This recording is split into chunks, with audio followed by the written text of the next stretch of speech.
And we're talking about the journey, we're talking about the curriculum, talking about Threaded. I want to bring in two folks that were part of creating Threaded, creating the curriculum, and continue to still help guide Threaded here today. They're actually two cats that are part of the advisory team. One is our advisory board chair, and the other is a good friend who's been a part of the advisory board. So I'm gonna bring in Larry, and I'm gonna bring in the Benjaminister as well, Ben Wong. We got a couple of these are some of our favorite folks, some of our advisory He's like, board folks. what's up, fam? What's going on, guys? Larry, how you doing today, man? We are doing great. Thank you. Yeah. Good. And you're again, Larry and Ben are in the North Texas area as well. Larry, tell us a little bit about what you do, and then we'll come over to Ben and talk about that. Sure. Yeah, I'm Larry Murray. I am a pastor at Plano Bible Chapel in East Plano, just a diverse community. Yes, And been there for about 18 years. And our mission and purpose is to lead all people to a life-changing, ever-growing relationship with Jesus. And we want to do that faithfully and sacrificially, and just love others as Jesus first loved us. That's right. And I love that mission. I've been working with Larry for 10, 11 years. I don't know. He's one of the first cats that I was collaborating with. We collaborated multiple times around a particular school there in East Plano, did multiple engagements with principals and all. I mean, it was fantastic. And Larry has been in this work from the very beginning. We're glad that you're here, brother. And one who's close to being here from the very beginning had to be pulled in just a little bit is our friend Ben Wong. How you doing, Ben? Tell us a little bit about what you're doing, where you are. Which is an interesting question, I'm imagining, to ask you. We won't get into all the details. Okay, cool. Good. Yeah, get it up. All right, tell us a little bit about you. Yeah, hey, it's good to see all y'all. Can you guys hear me okay? Yeah, we got you, man. You sound Perfect. good. Okay, hey, my name is Benjamin Wong. I'm a pastor at Asian American Baptist Church. I've been blessed to be there for 24 years. And our mission is just like every church, is to make disciples to the fourth generation and beyond. And so to be with Threaded family for over 6 years.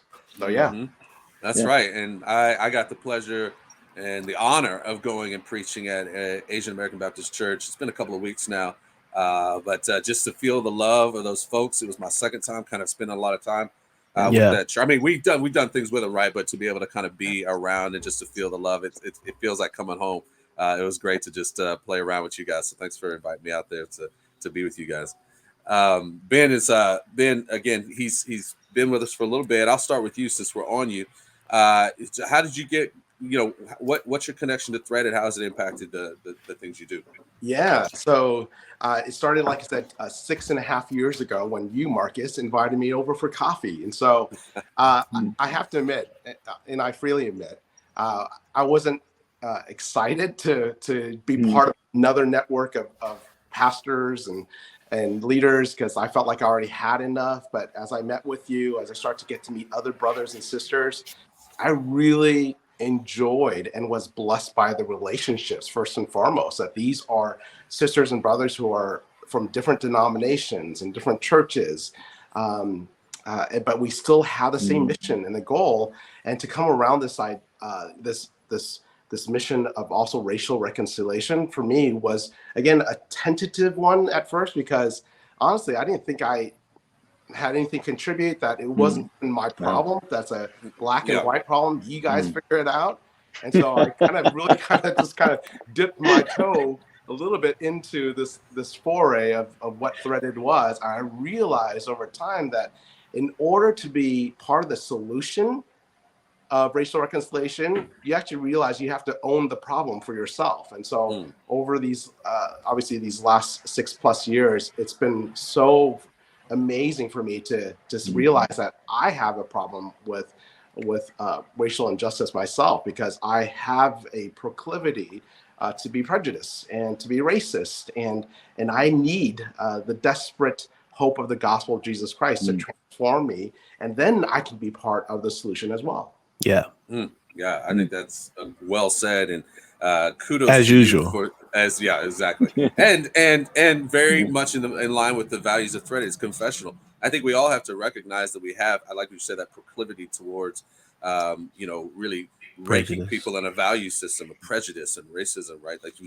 it's part of the sin nature, right? And so if we don't own that possibility even exists, then we're never going to be able to fix the problem. So that's what I've always appreciated about you, Ben, and that confessional aspect. And most people don't know this, but we might not have even created Threaded if it was not for Ben.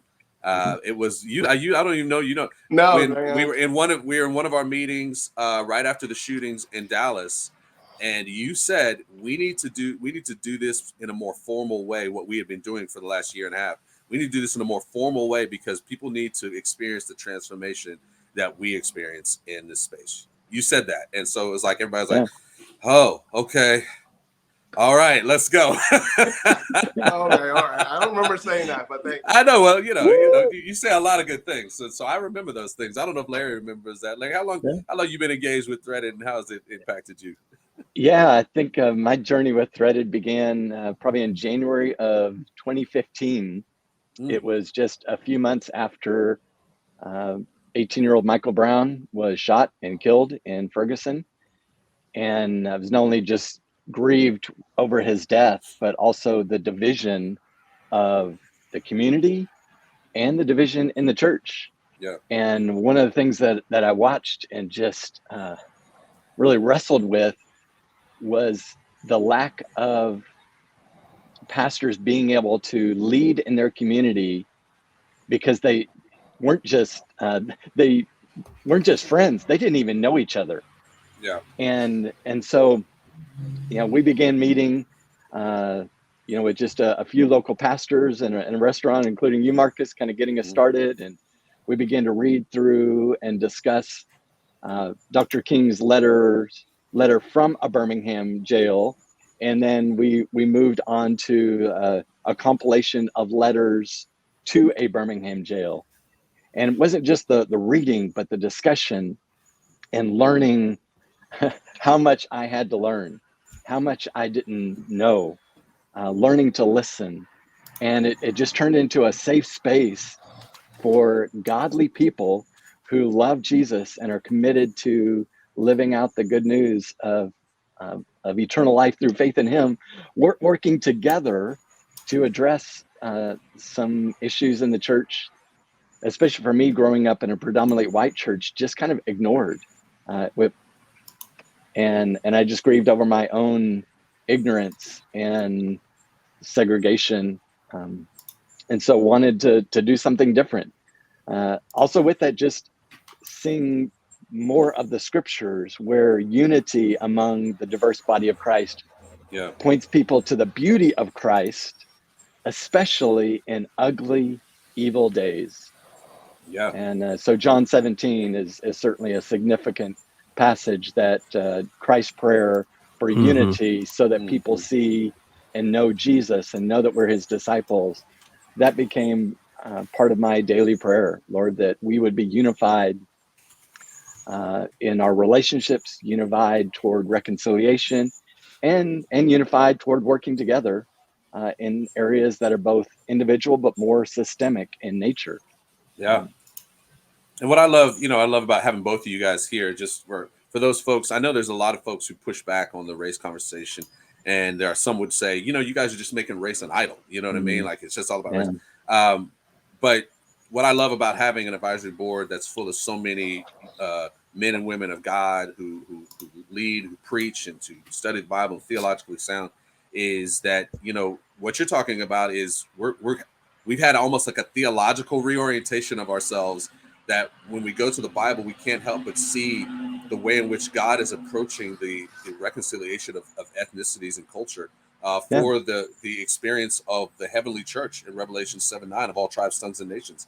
And so I'm always appreciative of you guys keeping us in that space of how does this intersect with centrality of the gospel in our lives, and how do we make sure that this is a biblical, and if I can even say more importantly, a theological guide to what this work is doing. And so I really appreciate you guys and all the work that you've been able to do with us.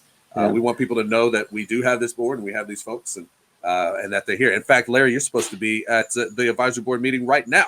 and I've got you here. So, so I'll thank you for being on the show with us, and I'll let you roll over and go get that advisory board meeting going.